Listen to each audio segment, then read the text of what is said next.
Welcome to video number 6 of our series, where you can learn how to build courage from chaos and live your best life. I'm Vanessa Wideski, and I'm here with Tom Campbell. Hi, Vanessa. Hi, Tom. Well, let's go. All right. Today we are looking at fear. So why do we have it, and where does it come from, and how can we let go of fear? Can you talk to us about that, Tom? I can. Okay, cool. Well, first the question, where does it come from? Yes. Why are we so fearful? Right. Well, we started out as just chips off the old block, individuated units of consciousness, piece of the larger conscious system, and we were all in a chat room. Okay, and everything was nice and cozy in that chat room. There wasn't a whole lot to fear, but there wasn't a whole lot to make us grow either. So we had all this potential from growth that was not actualized, and all this potential for fear that was not actualized. We really didn't have a lot pushing us one way or another. So we just kind of hung there in the middle with all this potential and very little motion. So when we finally logged on to this virtual reality and found out that it was a terrifying place full of big animals with large teeth, other humanoids would steal your stuff. You had to eat. You had to find shelter. There was all kinds of things trying to kill you, besides critters, the weather and circumstances and other people. And so much was out trying to take your stuff and survive because they had your stuff, so they could survive better. There wasn't much to go around, I guess. And there was a fair amount of competition for it eventually once we got enough of us that we got in each other's way.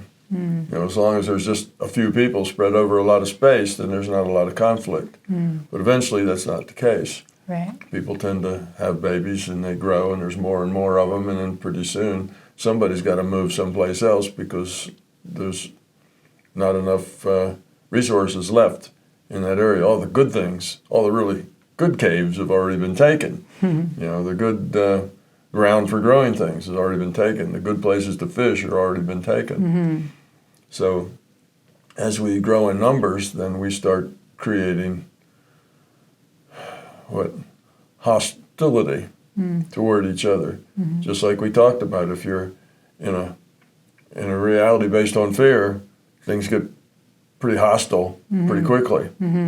So as this fear developed, just fear of having to stay alive, find something to eat, mate, have the children survive long enough to grow up and mate. Right. We had all of that. So these were hard choices. These weren't just get some information and process it and send some information back. These were really hard choices. And we developed a lot of emotional content. We developed a lot of fear around these choices because we had this drive to survive, drive to procreate. So we developed a lot of fear. So we had the potential for it all along, but we actualized it because we were in a place that was frightening, that was scary, that was demanding. We weren't used to that.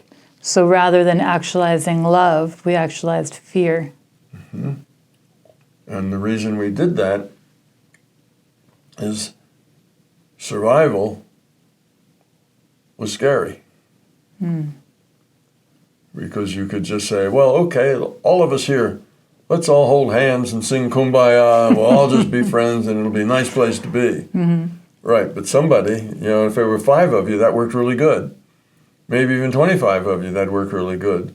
But when there's 500 of you, there's somebody that says, yeah, while you're singing Kumbaya, I'm going to go into your cave and steal all your food and all your stuff, and it's going to be my stuff, and you can starve to death for all I care, because me and my family are going to have more food. Right. You see? Okay. So the reason that we tend to do that is that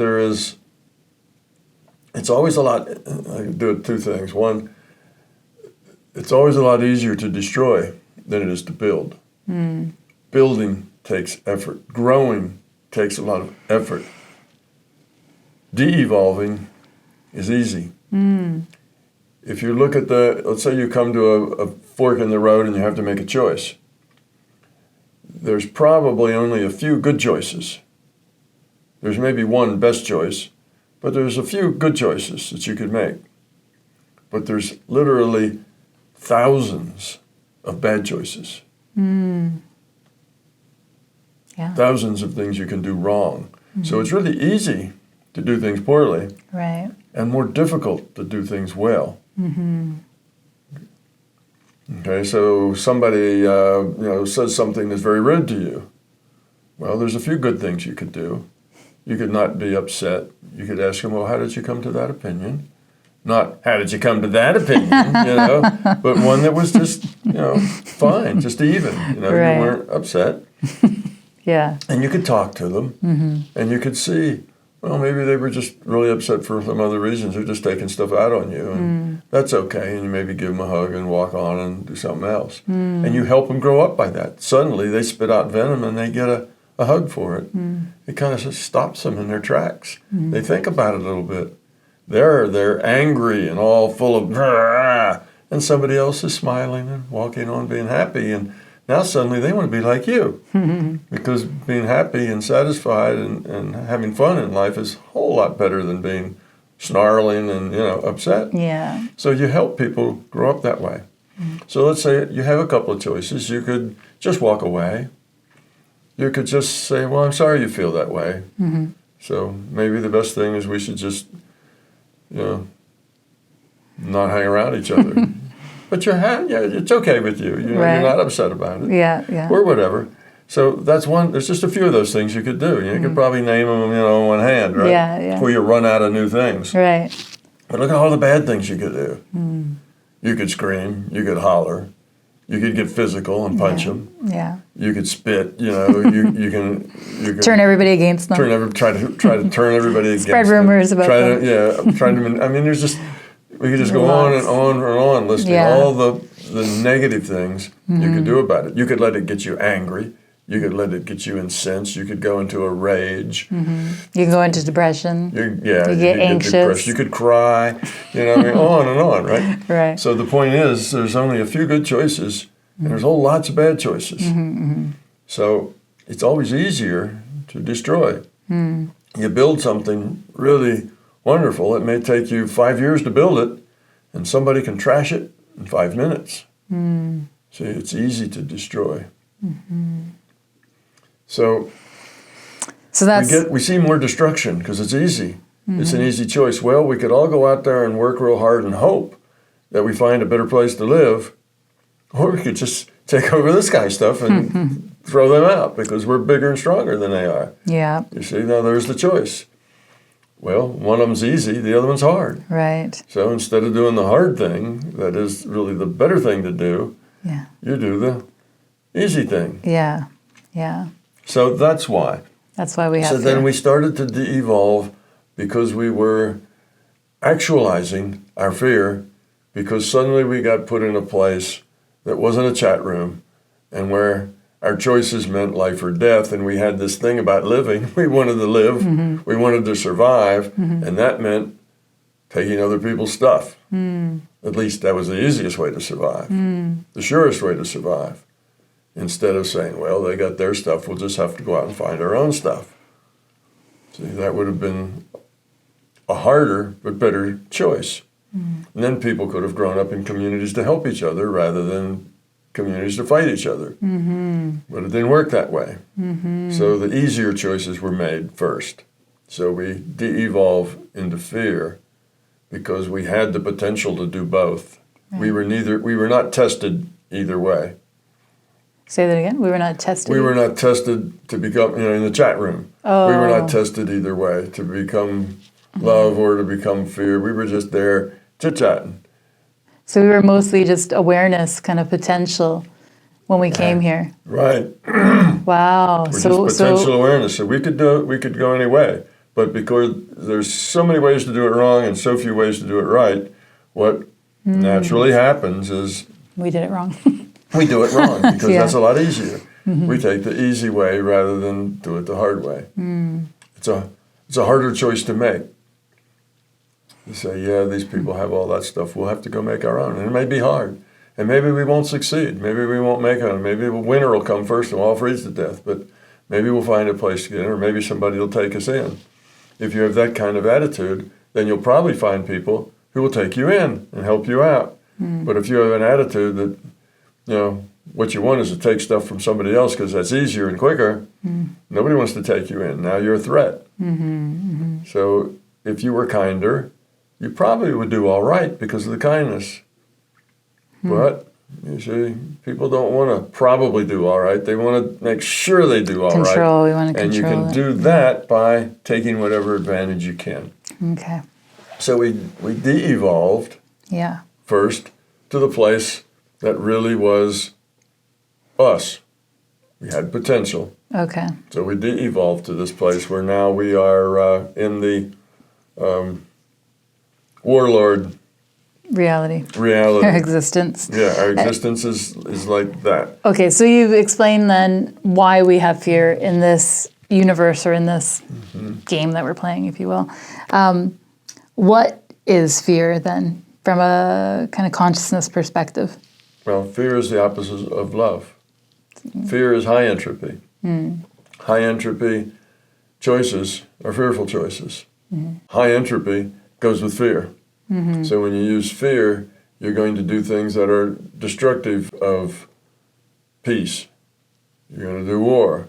You're going to do things that are destructive of working together. You're going to have people trying to snipe at each other and take each other down so they can go up. Okay. That kind of thing. So fear is basically a highly chaotic state. Yes. And love is a well-organized, efficient state.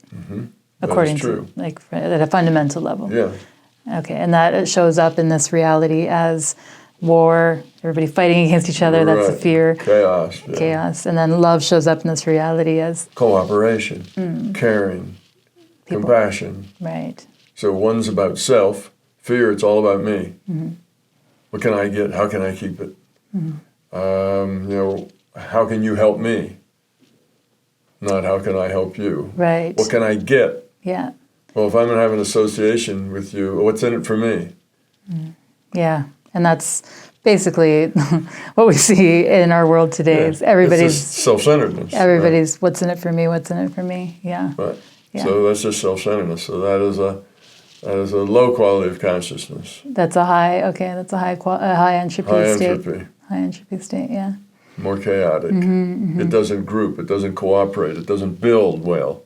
It's all me, and me doesn't build well in a social system, which is what consciousness makes. It's a social system. And so it's each individual is in a high entropy state where they're chaotic. Inside they feel maybe restless or uncertain or inadequate. Right. All that is high entropy. And then they're always trying to fix that or feel better about themselves, so they're constantly self-focused. So as we said before, if you don't feel well about yourself, then that's, if you feel bad about yourself, then that's high entropy. You're not real well coordinated. You're not really doing things well because you're always saying, oh, I can't do that or I won't be good enough. So it holds you down. It keeps you from blossoming. It keeps you from fulfilling your potential because you're fearful of making mistakes, of being wrong, of not being liked. All that keeps you from actually building yourself up. So you see, so it keeps you in the high entropy space. Okay, so we've looked at now what is fear, which again you explained, high entropy, a highly chaotic state, and then how do we get fear? You explain that. Maybe let's emphasize before we close that the whole point of existence is to get rid of fear. That is our purpose. That's the same thing as the whole purpose is to become love. It means the same thing. But one other thing we could say about fear is the larger conscious system itself. How did it get rid of fear? Because it started with just potential, just like we did. And it didn't really have a whole lot of things that would make it actualize that potential in any particular direction.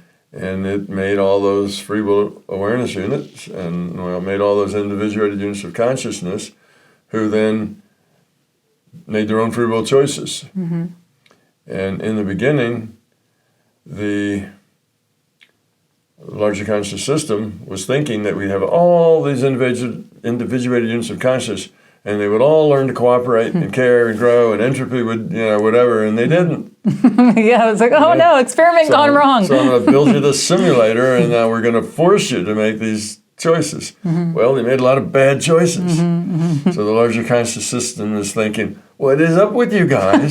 Right? I put you here to care for each other and make good choices, and look what you're doing. Yeah, you're killing each other. Yeah, like, don't you see how painful it is to make those choices? Yeah. So the larger system says, well, listen, you're going to have to do what I tell you, right? You're going to have to do this. You're going to have to be nice. You're going to have to follow this code. You're going to have to act the way I tell you to act because that's better. Okay. All right? And the little individuated units of consciousness, free will, go, Yeah. up yours, buddy. Right. I have free will. Okay, and the system says, I'll turn you into a pillar of salt. I'll destroy your whole tribe. Right, right. So the larger conscious system had to learn because of us. We were its teacher. It had to learn that by pushing us and bullying us and threatening us didn't work. It just made everything worse. It actually tried to do that? Sure. It hadn't. How could it get highly evolved if it wasn't challenged? It takes challenge. You have to have choices that are meaningful, choices with consequences. If it's just the master of its own little universe communicating, then it doesn't have a lot of heavy challenges in that. So when it saw the people and they were screwing everything up and weren't doing at all what they were supposed to do, it tried to force the situation around. It tried to be the leader and tell them what to do and how to do it. And it realized that whenever it did that, it just made everything worse. Oh, so this is, like, what would that look like? What it looked like is if you go back into history, very early history, back in many years BC, you will find that in whatever culture you're in, that the gods tended to be angry gods. They tended to be jealous gods, jealous and to do what I tell you. I'm the one that's supposed to tell you what to do. Listen to me. And it's not so much that God needed to be praised as he needed the people to pay attention to him. You see, because he was going to tell them to be nice to each other, and they weren't doing that. They were saying, I want that cave full of food. I got a bunch of people here that are all my children and people in my family, and we don't know if we're going to starve to death or not, and that guy's got a lot of food, but there's only 10 of them, and there's 50 of us. It's easy. Just take it away from them, and then we'll do fine this winter, and they'll be dead. Or they'll have to go find something else if they run away. Wow. So they started making those decisions in the system saying, oh, no, it's not the idea.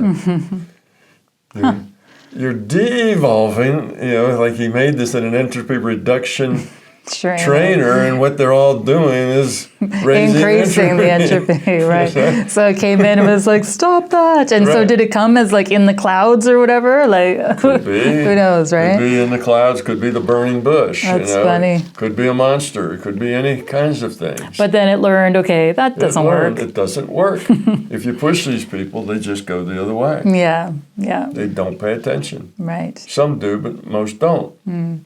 So it had to learn that the way to succeed is with love, with caring. You accept the people however they are and work with them. Deal with them the way they are. And it offered all kinds of little helpers that had good ideas. You got Krishna talking about, be nice. You got Buddha talking about love is the answer. Jesus. You got Jesus saying, love your brother. Easy, love thyself. Yeah, and on and on and on. You got all these people who are trying to lead people in that direction, but for the most part, it doesn't work very well. Because people are, what about me? Yeah, okay, that's nice, okay, but who's going to fix my meal tomorrow? I got to fix it myself. Well, that guy's got food. Right. So it took us a long time. It took us a long time. It's taking us a long time. But the system had to learn from its mistakes, just like we do. Right. And its entropy went down. Its entropy went up too, as it did that, and then it realized that all of that was dysfunctional. You got to accept people. You got to love them. You got to help them right where they are. You can't bully them. You can't force them. You can't intimidate them. You can't threaten them. All of that's dysfunctional. Most of us haven't learned that yet. We still think we can make our way in the world by being, intimidating and demanding and forcing things, forcing people to be the way we want them to be. But we're slowly learning. Slowly but surely, we're learning. We're coming around. Yeah. We are learning. We're making a lot of progress. Just look at the way things were 300 years ago. Life was really cheap. Back in the Dark Ages, life was really, really cheap. Didn't mean much at all. Back in the warlord days, the people on the bottom were dispensable. Yeah. And we would never be like that today. No, and we have our faults today. We do, but we're not there. We're not nearly as bad as we were then. So that's pretty much the big picture of fear, what it is, why we have it, where it came from. And thank you, Tom, for taking the time to explain that and to share that with us. And thank you all for connecting with us. Make sure to join us next week where we talk about fear on an individual level and how do we get rid of that fear. All right, till then.